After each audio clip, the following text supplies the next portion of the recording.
saboda haka idan kana bukatar wani abu ni ne zaka tambaya. Sadaka ko kai fajira na nan. Bari mu sana musamman. Da gida ina za ka kai wannan? Hannayena sun cika, kada daga baya mai da shi ciki.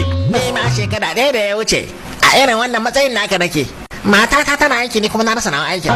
Yadda kake wa matarka ni ma ka nake tawa. Wata rana shine ta kore ni daga gidan. Saboda haka kai ma nan gaba haka rayuwarka za ta koma. Sai an jima sai mun hane da kai a kan layi. Me wannan sadaka kika ban? Za mu haɗa a majani.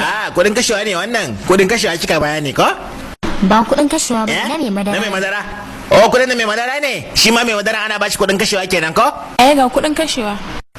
Gaskiya ba ki kai karaman kawata basira ba. An cika iya tafiya. Shikenan.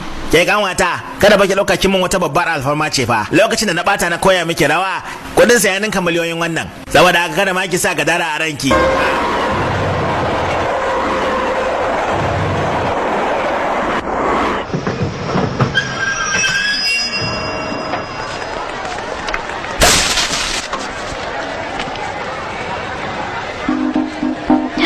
Kai? Me yake yi anan? Na ce in na ƙara ganinsa ba zan bar shi ba sai na kashe shi. Amma ta yaya? Me yasa ma zan damu kaina? Ai yana ganin ba dan ni ya zo nan ba. Idan ya ganni zan gaya masa. Ya kuwa ganni ke sai ya zan yi. Lalle baya so ya rayu. Ki riƙe kanki Anjali. Ni ban dama ba ma in ya ganni. Zan gaya masa in ya zo kusa da ni.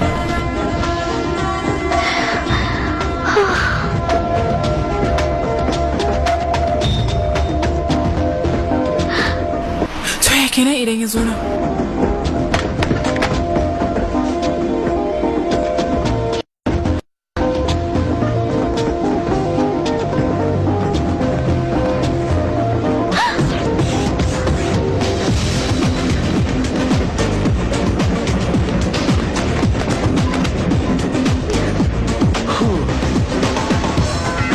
Barka dai, dan Allah.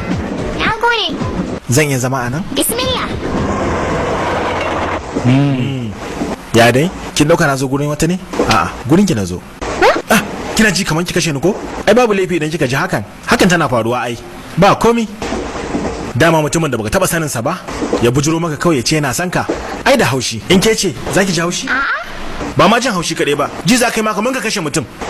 Da farko mukan ji haka, amma kuma daga baya sai mu fara tunanin me yasa mutum yayi haka. Ko ba haka ba? Sosai ba. Daga nan sai a fahimci ingancin soyayyarsa.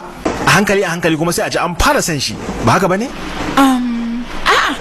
Ba haka bane? Me ya hana? Ni ba ban san ko kai waye ba.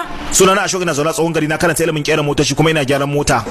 Hakuri na kaɗan ne kuma ina da zuciya. Ina jibga mutane raina ya ɓaci. Ina da kyawawa da munanan ɗabi'u. Bibiyar kina ɗaya daga cikin munanan ɗabi'una.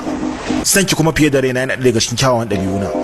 Toya, haka ya isa? Yanzu kina so na? Me yasa kake wasa da rayuwata? Wayyo Allah, ji abin da kike faɗa. Na fito fili na bayyana miki zuciyata. Ji amma tana cewa wai ina wasa da rayuwarta. Shikenan. Daga yau ba zan ƙara damun ki ba, ba zan ƙara miki magana ba, ba za ki ƙara gani na ba. Na gode, amma ki sa abu ɗaya a ranki, shine kada ki taɓa yin tunanina. Idan kuma ba haka ba, to lalle za ki ganni a gaban ki. Shikenan, kin yadda? To shikenan. To da kyau. Na gode yar uwa. Naki ne. Ki karba mana. Wake na kawowa.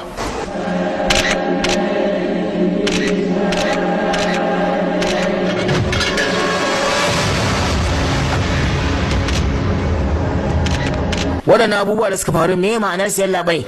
Gawawaki su waye waɗannan? Na